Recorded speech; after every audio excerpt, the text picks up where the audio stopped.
Hi guys, today Saturday வந்து பார்த்தீங்கன்னா lunch தான். ஸோ லஞ்சுக்கு எப்பவும் போல் குக்கரில் வடித்த ஒயிட் ரைஸ் தான். ஸோ அதுக்கப்புறம் சாம்பார் வந்து பார்த்தீங்கன்னா துவரம்பருப்பு சாம்பார் தான், பாசிப்பருப்பு சேர்க்கல. துவரம்பருப்பில் வந்து பார்த்திங்கன்னா கத்திரிக்காய், பீன்ஸும் கேரட்டும் போட்டு சாம்பார். இது வந்து கல்யாண வீட்டு சாம்பார் மாதிரி டேஸ்ட்டு. இதில் வந்து முருங்கைக்காவும் சேர்த்துக்கலாம் நம்ம வேணும்னா. ஸோ நான் வந்து முருங்கைக்காய் வாங்கிட்டு வரல, சாம்பார் பொடி இன்ஸ்டண்ட்டாக வந்து ரெடி பண்ணி நான் வந்து சாம்பார் வச்சேன். ஸோ சாம்பார் பொடி முடிஞ்சிட்டு இருந்தது. ஸோ இன்னொரு டைம் நான் வந்து சாம்பார் பொடி ரெடி பண்ணும்போது கண்டிப்பாக வீடியோ போஸ்ட் பண்ணுறேன் சாம்பார் பொடி. அதுக்கப்புறம் வாழைக்காய் மசாலா பொடி இன்ஸ்டண்ட்டாக வந்து ரெடி பண்ணேன். ஸோ வாழைக்காய் வந்து வறுவல் மசாலா அல்டிமேட்டாக இருக்குங்க டேஸ்ட்டு. ஸோ அந்த மசாலா ஒன்று மட்டும் போதும், வேறு எதுவும் ஆட் பண்ண வேண்டாம். இன்றைக்கி எல்லாமே இன்ஸ்டன்ட் மசாலா தான் நான் செஞ்சேன். அதே மாதிரி எண்ணெய் கத்திரிக்காய் தொக்கு, இது வந்து பிரியாணிக்கு காம்பினேஷன். கொஞ்சம் பஜஸ் வந்து பார்த்திங்கன்னா தூக்கலாக இருக்கும். இதில் வந்து பட்டை மசாலாலாம் நம்ம வந்து சேர்த்து அரைப்போம்.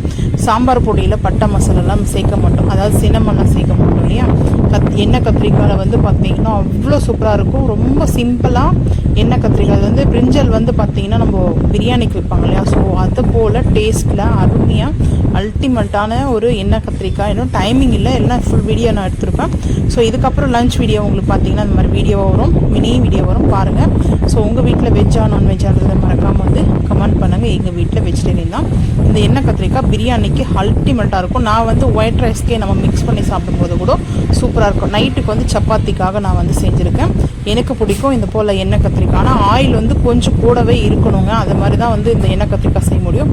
அதுக்கப்புறம் மசால் வடை, பருப்பு வடை சொல்லுவாங்கள்ல, கடலப்பருப்பு வடை, உளுத்த வடையும் மசால் வடையும் செஞ்சு முடிச்சுட்டு அதுக்கப்புறம் பால் பாயசம் வந்து செஞ்சேன். பால் பாயசம் வந்து பார்த்திங்கன்னா கீ போட்டு செஞ்ச இந்த டைமில் வந்து பார்த்திங்கன்னா கொஞ்சம் கீ வந்து பார்த்திங்கன்னா மிதக்கும். ஸோ இதுதாங்க எங்கள் வீட்டில் வந்து பார்த்திங்கன்னா பாயசமும். ஸோ ஃபைனலாக சாப்பிட்டதுக்கப்புறம் சாப்பிட்ட ஸ்வீட்டுக்கு.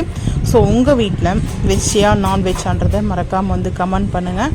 நான் வந்து முந்திரி திராட்சைலாம் வந்து பார்த்திங்கன்னா ஆட் பண்ணியிருக்கேன், கீயில் வந்து பொரிச்சு சேர்த்துருக்கேன். ரொம்ப சேர்க்க மாட்டேன், கொஞ்சமாக தான் அந்த நட்ஸு சேர்த்துருப்பேன்.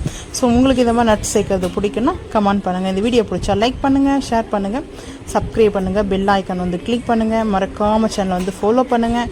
அப்போ தான் நம்ம போடுற வீடியோ உங்களுக்கு நோட்டிஃபிகேஷனாக வரும். தேங்க்யூ.